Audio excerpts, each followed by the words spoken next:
It's awkward, but we have to talk about it.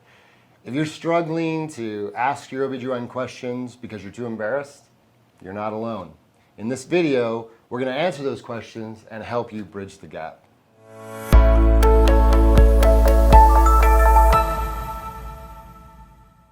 Hi, I'm Dr. Rich.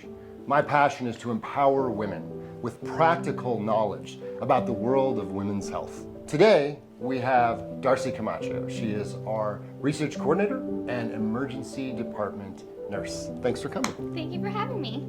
So, working with Dr. Farnham at a urogynecology office, I know a lot of my friends are scared to ask their doctors certain questions. So they'll ask me. Some of the questions include, so I'm asking for a friend, Dr. Farnham. Asking for a friend. Does my vagina look normal?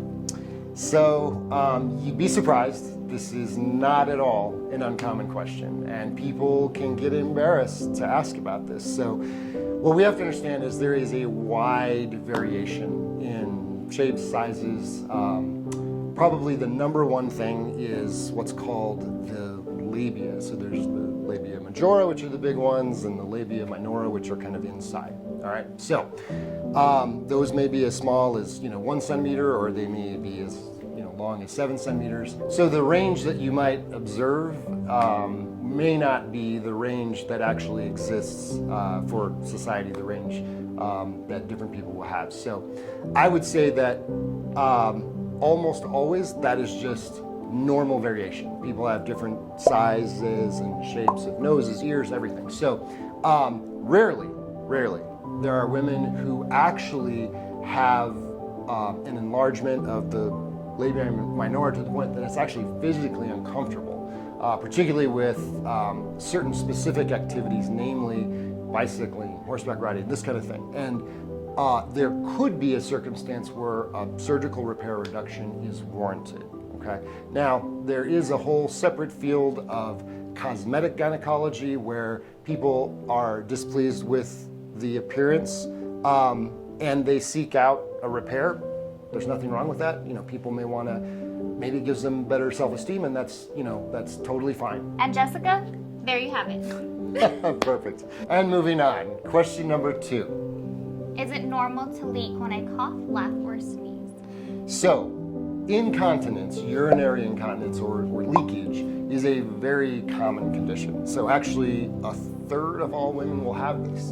And just like the first question, nobody wants to talk about it. Fortunately, most of these cases are mild, minor, maybe once in a while at a dinner party if I laugh really loud, and we can just do exercises and that will keep that in check, okay? But if this gets worse over time, then there are certainly treatments that we can do for that. There are physical exercise we talked about. There are medications that can help.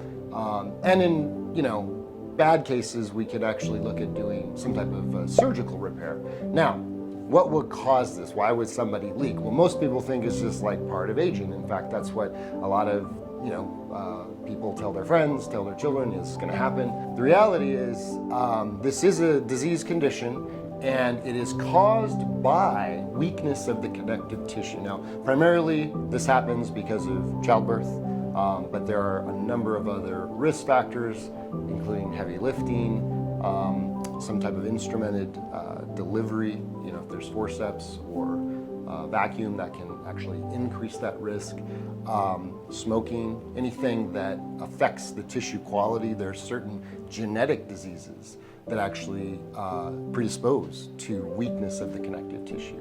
So in those cases, if someone's bothered to the point where they really affects the way that they live and their quality of life, if you're planning your life around your bladder, time to see a doctor. So let's get in there and let's talk about the options.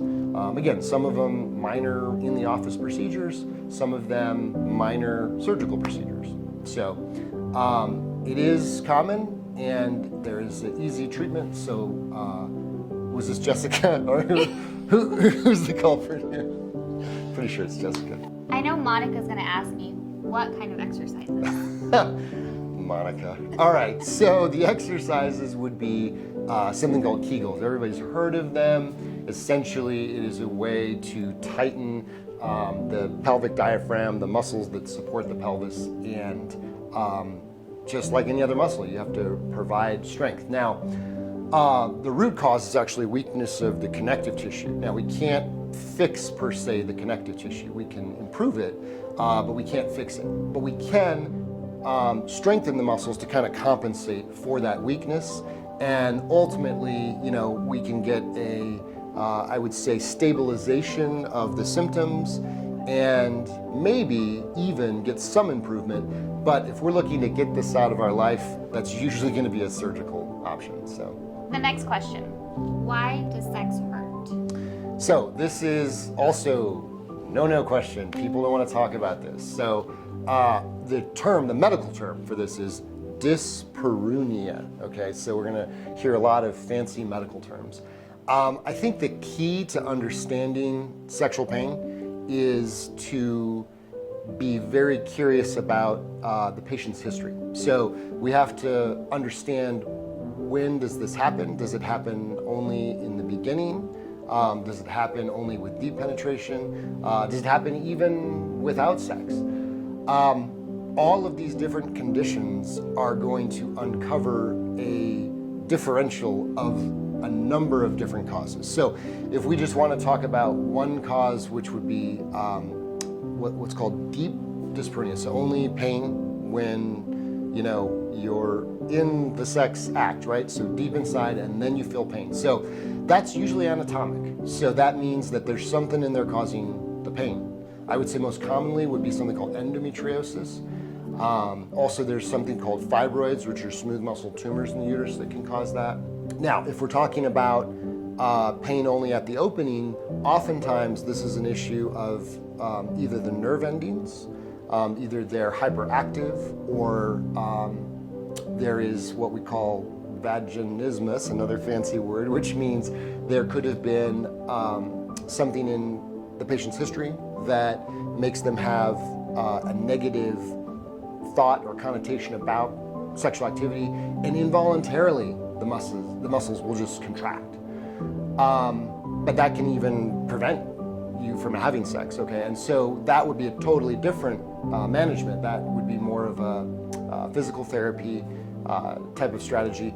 And when we're talking about menopause, so as women, on average 51.3, but anywhere from 45 to 55, or a surgical menopause, will have a withdrawal of estrogen from the tissues, and the estrogen causes strength and vascularity to the tissues. When that recedes, when we don't have that anymore, the tissues get very sensitive and very dry, and we'll call this urogenital atrophy. And that's usually a pretty simple solution. Usually we just replace the estrogen that's been removed. But that's honestly, that would be just the tip of the iceberg. There's so many other things in the differential. I mean, it is a conversation that fortunately Monica came up with. So in that circumstance, come on in. Let's take a deep dive. Let's figure this out, and we'll come up with a treatment option that is tailored to the cause in that particular circumstance. That wasn't Monica. I hope you're happy, Aunt Tina. All right, moving along. Well, that's all the time we have for today. But if your questions weren't answered, don't worry. Just drop it in the comments section below. And make sure you check out part 2, where we answer more intimate questions. Click here to keep watching, and make sure to subscribe so you can stay up to date on all of the latest advances in the world of women's health.